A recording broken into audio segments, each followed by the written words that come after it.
नमस्कार दोस्तों, शिव ज्योतिष कार्यालय में आप सभी का बहुत बहुत स्वागत है। तो आज का विषय सूर्य ग्रहण को लेकर। तो आप सभी को पता है कि जब चंद्र ग्रहण लगता है तो ग्रहण लगने से 10 घंटा पहले सूतक लग जाता है और सूर्य ग्रहण का जो सूतक है वो सूर्य ग्रहण लगने से 12 घंटे पहले ये सूतक प्रारंभ हो जाता है। तो इस बार सूर्य ग्रहण 10 जून दिन गुरुवार को लग रहा है।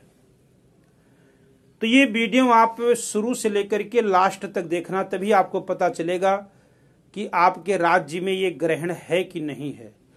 तो गर्भवती स्त्रियों के लिए विशेष सावधानी, जिससे जो कहते हैं कि ना जी ये राहु केतु सूर्य चंद्रमा ये कुछ नहीं है, उनके लिए बहुत अच्छा सुनहरा मौका होता है ज्योतिष की परीक्षा करने के लिए कि जब ग्रहण लगा हो तो आप गर्भवती स्त्री से अगर कोई सब्जी कटाते हैं या सुलाते हैं या कुछ भी जैसे सो जाते हैं तो उसका रिजल्ट पता चल जाता है कि इनका प्रभाव हमारे जीवन पे ग्रहों का कितना है। तो आपको बता रहे थे कि जो गर्भवती स्त्रियां हैं उन्हें पूरा परहेज करना चाहिए जिन राज्यों में यह ग्रहण लग रहा है। तो ग्रहण के समय ना तो सोना चाहिए और ना ही कोई सब्जी काटना चाहिए। धार्मिक ग्रंथ पढ़ें।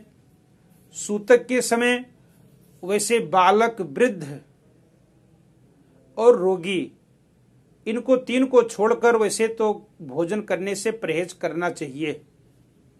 अगर आप बिना जल के नहीं रह सकते हैं तो आप जल पी लें गंगा जल डालकर।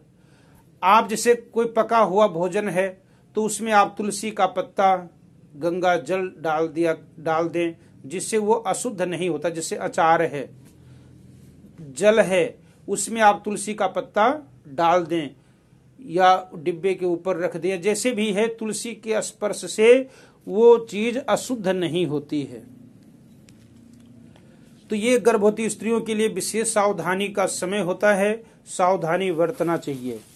और उसके बाद में ये ग्रहण किन राज्यों में लगेगा तो आपको बता दें कि अभी जो चंद्र ग्रहण था ये भी कुछ ही राज्यों में था, और जो ये सूर्य ग्रहण है ये सूर्य ग्रहण भी कुछ ही राज्यों में है अपने भारत में। बाकी इस ग्रहण का प्रभाव और ये ग्रहण विदेश में लगेगा। अब अपने भारत देश में कौन कौन से राज्य में लगेगा आप ये नोट कर लीजिए। अरुणाचल प्रदेश के कुछ हिस्सों में ये ग्रहण लग रहा है, और उसके बाद में जम्मू कश्मीर जो पाक अधिकृत है और चीन के क्षेत्रों में, चीन देश में ये ग्रहण लगेगा। बाकी अन्य देशों में लगेगा। भारत में केवल अरुणाचल प्रदेश में कुछ हिस्सों में ये ग्रहण देखा जा सकेगा। बाकी ये ग्रहण का प्रभाव और राज्यों में नहीं है। तो अब जहां पर ग्रहण नहीं लगेगा तो वहां तो परहेज करने की कोई आवश्यकता नहीं है, ना ही वहां पर सूतक का विचार होता है और ना ही ग्रहण का ही कोई प्रभाव होता है। तो इसका कोई प्रभाव या इसका कोई आपको विचार करने की आवश्यकता नहीं है। अगर आप अरुणाचल प्रदेश से हैं तो कुछ क्षेत्रों में ग्रहण का प्रभाव दिखाई पड़ेगा, और जहां पर ग्रहण नहीं लग रहा है तो वहां पर इसकी चिंता करने की कोई आवश्यकता ही नहीं है। तो बाकी अन्य प्रदेशों में इस ग्रहण का कोई प्रभाव नहीं रहने वाला है। अब आगे जो ग्रहण लगेंगे वो फिर अब 19 नवंबर में आएगा चंद्र ग्रहण, और उसके बाद में फिर 4 दिसंबर ये ग्रहण हैं। 2 ग्रहण शेष बचे हैं। एक 19 नवंबर को चंद्र ग्रहण है और 4 दिसंबर 2021 को सूर्य ग्रहण लगेगा। तो बाकी बीच में कोई ग्रहण नहीं है। जय श्री राम, जय माता दी।